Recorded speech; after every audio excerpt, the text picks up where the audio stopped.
আসসালামু আলাইকুম প্রিয় দর্শক, অন্য আলোচনায় আপনাদের সকলকে আমন্ত্রণ জানাচ্ছি। ডোনাল্ড ট্রাম্পকে হত্যার পরিকল্পনা রুখে দিল বাংলাদেশ। কি অবিশ্বাস হচ্ছে? শেষ পর্যন্ত সাথে থাকুন, দেখুন কিভাবে ইরানি ষড়যন্ত্র রুখে দিল বাংলাদেশ। ঈদ মুবারক, আসসালামু আলাইকুম এবং আদাব। আমরা গতকাল ঈদ পালন করেছি। আজকে বাংলাদেশ সহ বিশ্বের অনেক দেশেই ঈদ পালিত হচ্ছে। সবাইকে ঈদুল আজহার শুভেচ্ছা। যে কথা দিয়ে শুরু করেছিলাম যে এবার পুরো মে মাস জুড়েই সামাজিক যোগাযোগ মাধ্যমে ভাইরাল হয়েছিলেন ডোনাল্ড ট্রাম্প। জি, ঠিকই ধরেছেন, এই ডোনাল্ড ট্রাম্প হলো নারায়ণগঞ্জের পাইকপাড়ায় রাবেয়া অ্যাগ্রো প্রোডাক্টস একটি খামারে পালিত অ্যালবিনো প্রজাতির একটি বিশেষ গরু। গোলাপি রঙের, তার চুলগুলো অনেকটা মার্কিন প্রেসিডেন্ট ডোনাল্ড ট্রাম্পের মতো, যে কারণে এই খামার মালিক জিয়াউদ্দিন মৃধার ছোট ভাই আদর করে এই মহিষটির নাম রেখেছিল ডোনাল্ড ট্রাম্প। কিন্তু এই ডোনাল্ড ট্রাম্পই যে এইভাবে সামাজিক যোগাযোগ মাধ্যমে এইভাবে ভাইরাল হয়ে যাবে, সেটা হয়তো এই খামারে যারা ডোনাল্ড ট্রাম্পকে লালন পালন করেছেন তারাও ভাবেন। শুধুমাত্র যে বাংলাদেশের সামাজিক যোগাযোগ মাধ্যমেই সে ভাইরাল ছিল তা না, সেখান থেকে আন্তর্জাতিক যোগাযোগ মাধ্যমেও, গণমাধ্যমে উঠে এসেছিল বাংলাদেশের এই ডোনাল্ড ট্রাম্প। আন্তর্জাতিক সংবাদ সংস্থা যেমন রয়টার্স, এএফপি কিংবা ব্রিটিশ গণমাধ্যম দ্য ইন্ডিপেন্ডেন্ট, টেলিগ্রাফ সহ অনেক বিদেশি গণমাধ্যমেও এই ডোনাল্ড ট্রাম্পের কথা এসেছিল এবং অনেক ভিডিওতেই এসেছিল যে আর কদিনের মধ্যেই ডোনাল্ড ট্রাম্পকে কুরবানি দেওয়া হবে। আমি এই কেন এটি নিয়ে এপিসোড করছি এবং এটা ঈদের স্পেশাল এপিসোড কেন, এর পেছনের গল্পটা বলবো, যে গল্পটা আসলে কেউ আমরা জানি না। এবং আমি যখন শুনেছিলাম আমি বেশ কিছুক্ষণ একদম চুপচাপ বসেছিলাম যে একটা সামান্য মহিষ, দেখতে গোলাপি, চুলগুলো মার্কিন প্রেসিডেন্টের মতো করে আঁচড়ানো, এবং স্বভাবে কিন্তু বাংলাদেশের ডোনাল্ড ট্রাম্প খুব নম্র স্বভাবের। এবং এই আলবিনো প্রজাতির মহিষগুলা এরা খুবই সফট হার্টেড হয়, ভদ্র নম্র প্রকৃতির হয়, এবং এদের যদি কেউ উত্ত্যক্ত না করে তাহলে এরা চুপচাপ থাকে। অনেকটা মার্কিন প্রেসিডেন্ট ডোনাল্ড ট্রাম্পের ঠিক উল্টো। মার্কিন প্রেসিডেন্ট ডোনাল্ড ট্রাম্পের পাগলামি, তার এই যুদ্ধবাজ স্বভাব, যেটা আমরা নির্বাচনের আগে বুঝতে পারিনি, সেই দিক দিয়ে কম্পেয়ার করলে বাংলাদেশের ডোনাল্ড ট্রাম্প খুবই ভদ্র প্রকৃতির একজন মহিষ। এবার আপনাদের যে ঘটনাটা বলবো, যেটা কোনো সামাজিক যোগাযোগ মাধ্যম বা গণমাধ্যমে এখন পর্যন্ত আসেনি, সেটা হলো যে এই ডোনাল্ড ট্রাম্পকে কেরানীগঞ্জের একজন মিস্টার মনিরুজ্জামান, তিনি প্রায় 12 লাখ টাকার কাছাকাছি এটি কিনে নিয়েছিলেন রাবেয়া অ্যাগ্রো ফার্ম থেকে। এবং এই রাবেয়া অ্যাগ্রো ফার্মের নারায়ণগঞ্জে কিন্তু প্রতিদিন প্রচুর দর্শনার্থী আসতেন এই ডোনাল্ড ট্রাম্পকে দেখতে। তো মিস্টার মনিরুজ্জামান উনি কেরানীগঞ্জে, উনি এই মহিষটিকে কিনে নিয়ে গেছেন এবং তাকে রাবেয়া অ্যাগ্রো ফার্ম থেকে খুবই রাজকীয় ভাবে বিদায় দেওয়া হয়েছিল। একেবারে রেড কার্পেট, লাল গালিচা বিছিয়ে, ফুল দিয়ে খুব উৎসব মুখর পরিবেশে তাকে বিদায় দেওয়া হয়েছিল। এবং স্বভাবতই যারা তাকে লালন পালন করছিল, এই 700 কেজির ডোনাল্ড ট্রাম্পকে, তারা কিছুটা বিষণ্ণ ছিল। তারপরেও কুরবানিতে তাকে উৎসর্গ করা হবে এই কারণেই মনিরুজ্জামান সাহেব তাকে কিনে নিয়ে গিয়েছিলেন।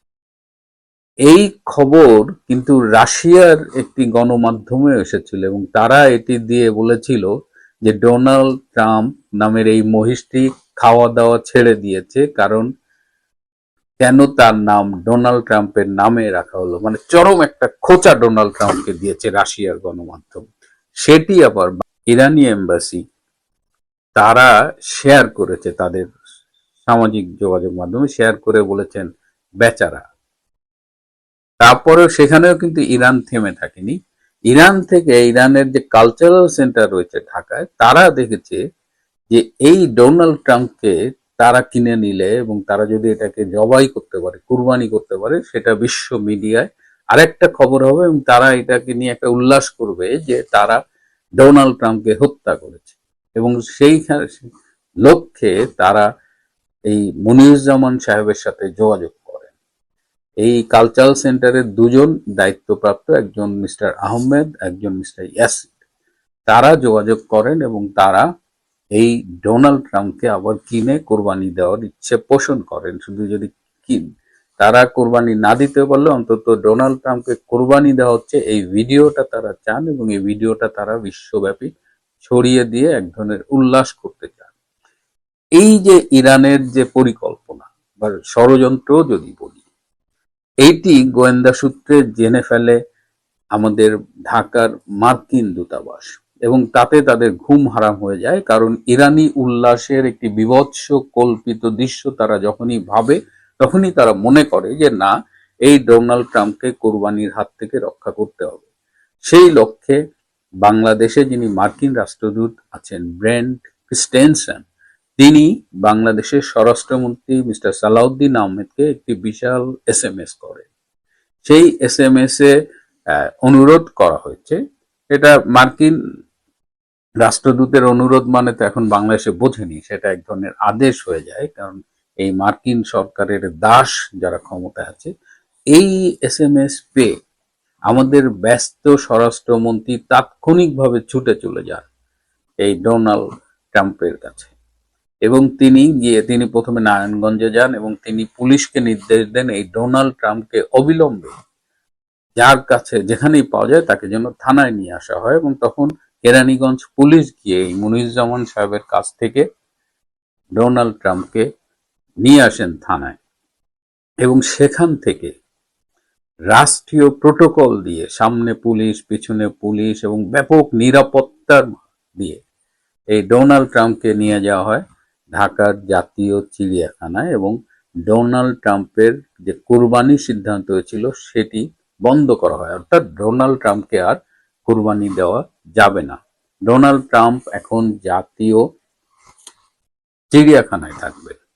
আর ডোনাল্ড ট্রাম্পকে সরকার মাত্র 3,30,000 টাকা দিয়ে কিনে নিয়েছেন। অর্থাৎ এই যে ডোনাল্ড ট্রাম্প, যার প্রকৃত মূল্য 11 লাখ সামথিং, প্রায় 12 লাখ টাকার কাছাকাছি, সেখানে ব্যাপক ক্ষতিগ্রস্ত হওয়া সত্ত্বেও তারা বাধ্য হয়েছেন ডোনাল্ড ট্রাম্পকে রাষ্ট্রীয় চিড়িয়াখানায় সরকারি নির্দেশ মোতাবেক পাঠাতে।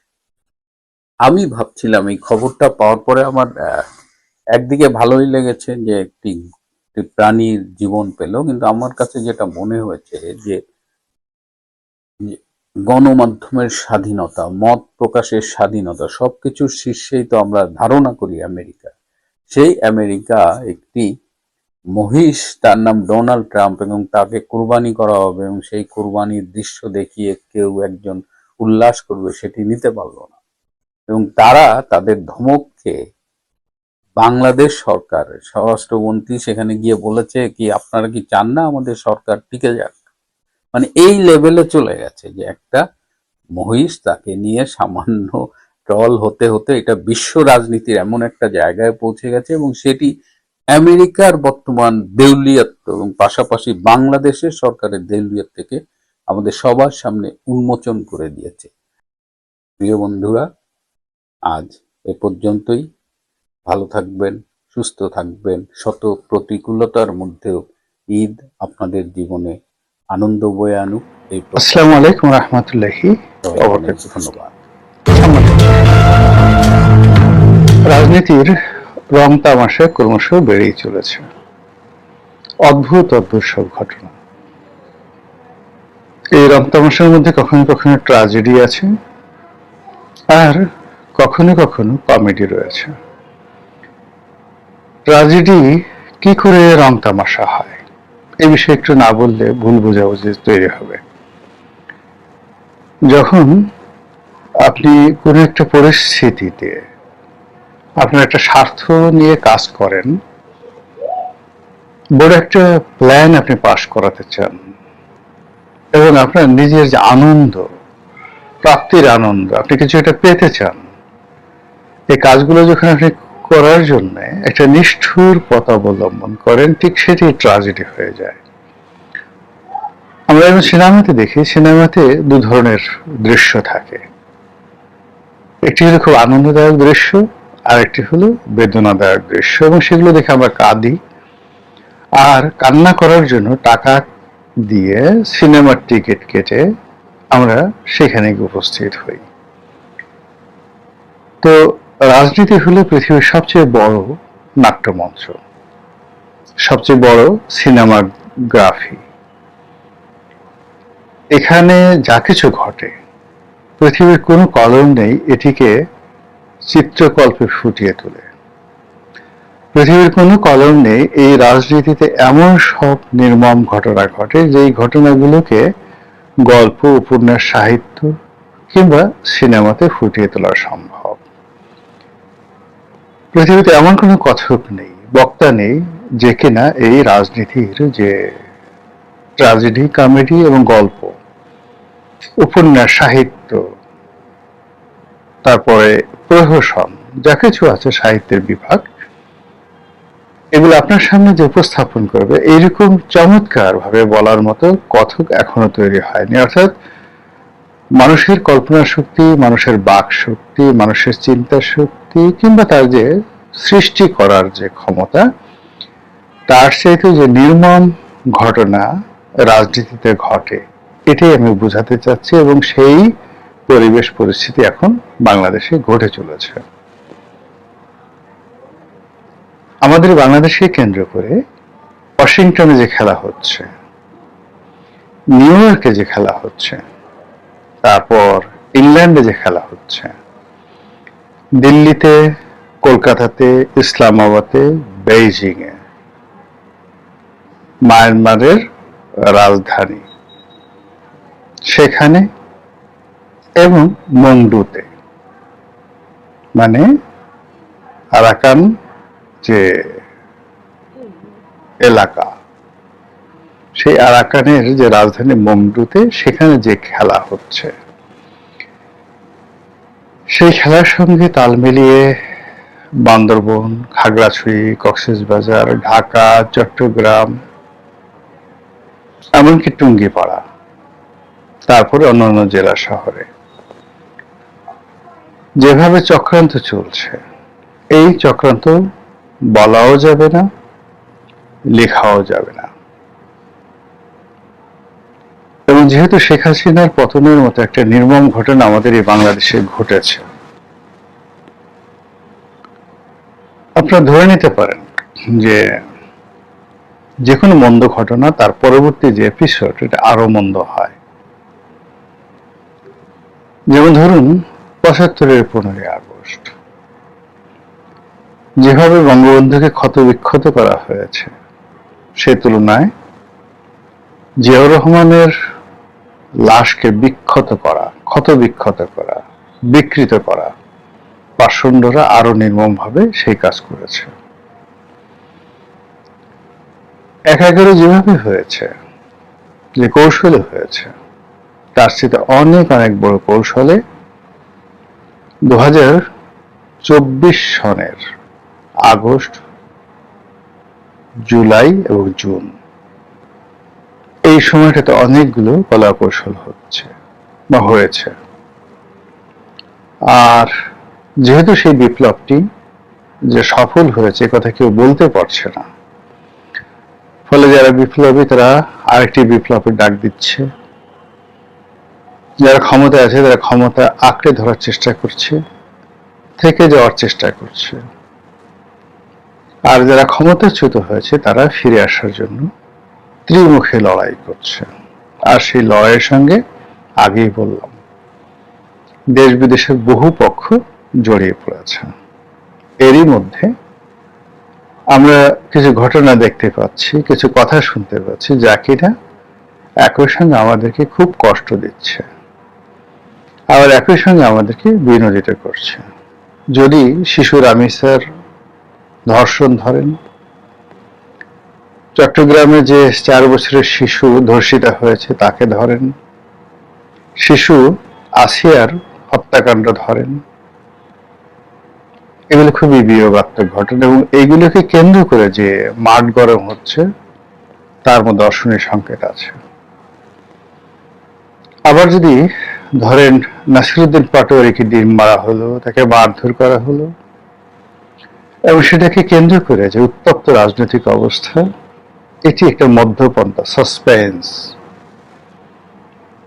অন্যদিকে আওয়ামী লীগ যে কাজগুলো করার চেষ্টা করছে, ছাত্রলীগ একের পর এক মিছিল করে যাচ্ছে। আগে মাস্ক পরতো, এখন আর তারা মাস্ক পরছে না। তারা সিরিজ মিটিং করছে। ছাত্রলীগ, যুবলীগ, আওয়ামী লীগের যে সকল শীর্ষ নেতৃবৃন্দ রয়েছেন তারা প্রকাশ্যে আসছেন এবং অনেকে মোটামুটি সিদ্ধান্ত নিয়েছেন তারা বাংলাদেশে ফিরে আসবেন। যতটুকু শোনা যাচ্ছে যে ছাত্রলীগের একসময় খুব দাপুটে নেতা, মন্ত্রী, তারপর সংসদ সদস্য, আমি নামই বলে ফেলি, ইনামুল হক শামীম, নজরুল ইসলাম বাবু, তারপর সাইফুজ্জামান শেখর, এনারা এবং একই সঙ্গে চট্টগ্রামের যে সকল তরুণ রাজনীতিবিদ রয়েছেন প্রায় সবাই বাংলাদেশে তাদের নেত্রীর নির্দেশে খুব দ্রুত ফিরে আসার জন্য বাক্স পেটরা গুছিয়ে ফেলেছে। তারা আসবে, আত্মসমর্পণ করবে এবং একই সঙ্গে তাদেরকে গ্রেপ্তার করতে হবে। তারপরে কি হবে সেটা পরের ব্যাপার। এইরকম একটা প্রস্তুতি চলছে সজীব ওয়াজেদ জয় এবং সাইমা ওয়াজেদ পুতুল বাংলাদেশে আসবে। প্রস্তুতি চলছে শেখ হাসিনা বাংলাদেশে আসবেন। এগুলো কথার কথা নয়। এবং এর সঙ্গে কারা জড়িত, কারা তাদেরকে উৎসাহ দিচ্ছে, কারা তাদেরকে প্রোটেকশন দিচ্ছে, কারা তাদের সঙ্গে সমঝোতা করছে, সেগুলো দ্বিতীয় প্রসঙ্গ। যারা রাষ্ট্রের সঙ্গে জড়িত আছে অবশ্যই তারা এটা খুঁজে বের করবেন। কিন্তু আমি যে বিষয়টা নিয়ে কথা বলতে চাই সেটা হলো শেখ হাসিনা। তিনি তার বক্তব্য কিছুদিন বন্ধ রেখেছিলেন, আবার তিনি বক্তব্য দিয়ে যাচ্ছেন আগের চেয়ে ঝাঁঝালো, আগের চেয়ে সুনির্দিষ্ট, পয়েন্টিভ, আগের চেয়ে জেদি, আরো রাগী এবং আরো আত্মবিশ্বাসী। তিনি একেবারে সুনির্দিষ্ট ডেট দিয়ে বলেছেন যে আমি 6 মাসের মধ্যে, আগে যেমন তারেক রহমান সাহেব আসতে চাইতেন তার লোকজন বলতেন যে 3 মাস, 6 মাস, 1 বছর বা 1 মাস আসবেন, কিন্তু জনাব তারেক রহমান সাহেবের পক্ষ থেকে সুনির্দিষ্টভাবে বলা হয়নি। কিন্তু একবারই তিনি বলেছেন তিনি আসবেন এবং তিনি এসেছেন। শেখ হাসিনা বিভিন্ন সময় সুনির্দিষ্টভাবে না বলে অনির্দিষ্টভাবে বলেছেন, কিন্তু এইবার তিনি প্রথম বললেন যে আমি আগামী 6 মাসের মধ্যে আসব। তিনি যদি 6 মাসের মধ্যে না আসেন, না আসতে পারেন, তাহলে তার কথার বিশ্বস্ততা থাকবে না। এটা তিনি ভালো করে জানেন। তার নেতাকর্মীরা বিশ্বাস করবে না, দেশবাসীও তার ব্যাপারে আগ্রহ হারিয়ে ফেলবে। ফলে এই যে তিনি যে একটা ডেডলাইন অর্থাৎ 6 মাস সময় উল্লেখ করলেন, এটি তিনি ভেবেচিন্তে বলেছেন এবং এটা তার জন্য একটা ঝুঁকি। তিনি পারলে একটা ফলাফল হবে, আর না পারলে আরেকটি ফলাফল হবে। তার এই আগমন কিংবা তার এই যে আশার ঘোষণা, এটি নিয়ে ভীষণ রকম তোলপাড় চলছে। এক পক্ষে বলার চেষ্টা করছে আরে আসুক আসুক, তাকে আদর করার জন্য আমরা বসে আছি। সে যেভাবে আসুক, এয়ারপোর্টে নামার সঙ্গে সঙ্গে তাকে ওইবার ছেড়ে দিয়েছি, বা ওইবার আমরা তাকে বাগে পাইনি। এইবার আমরা যেহেতু তাকে বাগে পেয়েছি, বাগে পাবো, এইবার তাকে দেখায় দেব কত ধানে কত চাল। এরকম একটা পক্ষ আছে। আর এক পক্ষে বলার চেষ্টা করছে আরে বোগাস যত সব কথাবার্তা, বললেই হলো 6 মাসের মধ্যে বাংলাদেশে আসবে। ধান গাছে কি কখনো কলা ফলে? এই সমস্ত কথাবার্তা বলে অযথা নিজের এই বয়স্ক বুড়ো বয়সে তিনি কেন তার ইমেজ নষ্ট করছেন, এগুলো অনেকে বলার চেষ্টা করছেন। কিন্তু আওয়ামী লীগের যারা লোকজন তাদের বক্তব্য স্পষ্ট। আমাদের নেত্রী যা বলেন অক্ষরে অক্ষরে পালন করেন, আমাদের নেত্রী যা বলেন তা করে ছাড়েন। তিনি ভেবেচিন্তে কথা বলেন এবং তার জীবনের সেই যে প্রথম থেকে এ পর্যন্ত যা কিছু করতে চেয়েছেন সব কিছু অক্ষরে অক্ষরে করেছেন। কাজেই তিনি যেহেতু আসতে চেয়েছেন তিনি আসবেনই। এটা হলো কট্টর আওয়ামী লীগের কথাবার্তা। অন্যদিকে সরকারি যারা কর্তা ব্যক্তি রয়েছেন তারা তার আগমন নিয়ে বেশ চিন্তিত, বেশ উৎফুল্ল, হোয়াটএভার মেবি। তাদের প্রস্তুতির কোনো সীমা নেই, পরিসীমা নেই। তাদের একটা অংশ এটা যে শেখ হাসিনা বলেছেন বা তিনি যে আসবেন এটাকে তারা একটা খড়কুটোর মতো মনে করার চেষ্টা করছেন। স্বরাষ্ট্রমন্ত্রী সালাউদ্দিন সাহেবকে জিজ্ঞাসা করা হচ্ছিল যে একজন আসতে চাচ্ছেন, তো তিনি খুব বিরক্ত বোধ করে কে আসতে চাচ্ছেন, কোন রাস্তার ফকির, কোন ফকিরনি, কে কে আসতে চেয়েছেন, মনে হয় যেন তিনি একেবারে জানেনই না। তারপরে বলেন নাম বলেন ইত্যাদি ইত্যাদি কথাবার্তা। হ্যাঁ, তিনি প্রথমে যে অ্যাটিটিউড দেখালেন তাতে মনে হয় যে শেখ হাসিনার নামে যে বাংলাদেশে কেউ একটা আছে বা শেখ হাসিনার কথা যে স্বরাষ্ট্রমন্ত্রী কানে যাবে, শেখ হাসিনার কোনো বিষয় নিয়ে স্বরাষ্ট্রমন্ত্রীর কাছে কেউ প্রশ্ন করতে সাহস পাবেন আর স্বরাষ্ট্রমন্ত্রী সেটা উত্তর দিবেন, এটা কেমন একটা ঘটনা। তার ওই পুরো এই যে আমি এখন কথা বলছি তার মুখভঙ্গি, তার মুখচ্ছবি আমার দৃশ্যপটে ভেসে উঠছে। যাই হোক, তিনি কি যেন একটা বলেছেন। অন্যদিকে সরকারের একজন উপদেষ্টা যিনি এখন তারেক রহমান সাহেবের মীরে নাজিম, তারেক রহমান সাহেবের হামিম, প্রধানমন্ত্রীর বিশ্বস্ত ভ্যানগার্ড একজন উপদেষ্টা আছেন ডক্টর জাহিদুর রহমান, এবং এই সরকারের মধ্যে সবচেয়ে বুদ্ধিমান, সবচেয়ে জ্ঞানী, সবচেয়ে লেখাপড়া।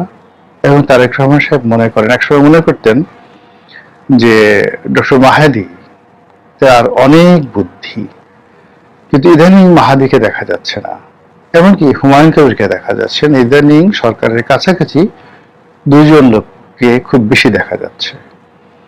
একজন হলো মীর শাহে আলম, যিনি স্থানীয় সরকার এলজিআরডি প্রতিমন্ত্রী, বাজারে প্রচলিত তিনি তারেক রহমান সাহেবের ঘনিষ্ঠ বন্ধু, সহপাঠী বা আরো অনেক কিছু।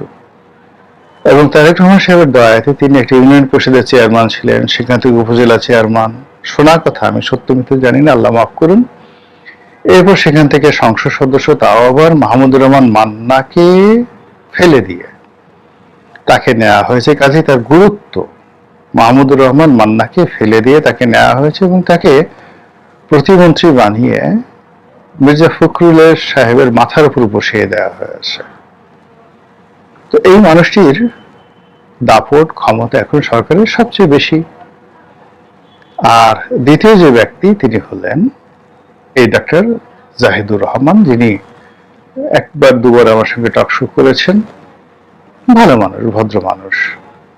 তো তিনি লেখাপড়া জানা মানুষ হিসেবেই তারেক রহমান সাহেব মনে করেন যে বিএনপির এই মুহূর্তে যদি সক্রেটিস কেউ থাকে, বিএনপির মধ্যে যদি এই মুহূর্তে অ্যারিস্টটল কেউ থাকে, বিএনপির মধ্যে এই মুহূর্তে যদি ম্যাকিয়াভেলি কেউ থাকে, চাণক্য কেউ থাকে, তিনি জনাব ডক্টর জাহেদ।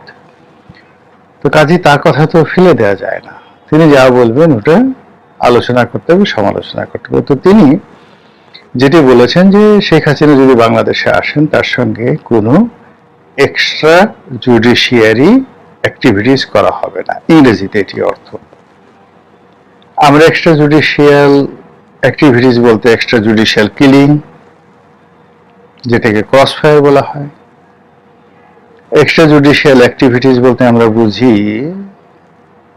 জনগণের হাতে ছেড়ে দেওয়া, পিটানোর জন্য পিটিয়ে মেরে ফেল, গলায় পালা দিয়ে জিব্বাটা টেনে ছেড়ে ফেল, ওর চুল টেনে টেনে ছিঁড়ে ফেল, ওকে গুঁতো দে, সুড়সুড়ি দে, হাসতে হাসতে মরে যাক। এমন সময় এরকম অনেক ঘটনা আমরা আদিকালে হীরক রাজার দেশে দেখেছি, যে পছন্দের মানুষটিকে ফেলে দেওয়া হয় কুমিরের কাছে। হাঙ্গরের মানে যেটা জলাধার আছে, সে যেখানে অসংখ্য হাঙ্গর, সেখানে মানুষকে ফেলে দেওয়া হয়। পাগলা কুকুর দিয়ে মানুষকে কামড়ে কামড়ে মানে খাওয়ানো হয়। বাঘ সিংহ তাদের সামনে বহু মানুষকে ফেলে মানে মারা হয়েছে। তারপর মানুষকে ফেলে দেওয়া হয়েছে পাগলা হাতির সামনে। হাতি পাড়া দিয়ে মাথাটা বেলের মতো ফাটিয়ে ফেলেছে, বুকের উপর পা রেখে পাঁজর ভেঙে দিয়ে মানুষ মেরে ফেলেছে। লক্ষ লক্ষ হাজার হাজার মানুষ এই দৃশ্য নিজের চোখে দেখে উল্লাসিত হয়েছে। রোমে এই ঘটনা ঘটতো, প্রাচীন রোমে গ্লাডিয়েটর বানানো হতো এবং সেই দৃশ্য অর্থাৎ সেই গ্লাডিয়েটর প্রতিপক্ষের হাতে মরবে, বাঘের হাতে মরবে, এই দৃশ্য দেখার জন্য বহু মানুষ উপস্থিত। এইগুলো এক্সট্রা জুডিশিয়াল কিলিং এর মধ্যে পড়ে বা এক্সট্রা জুডিশিয়াল অ্যাক্টিভিটিস এর মধ্যে পড়ে। এর বাইরে আমাদের দেশে গুম হয়, আয়নাঘর হয়,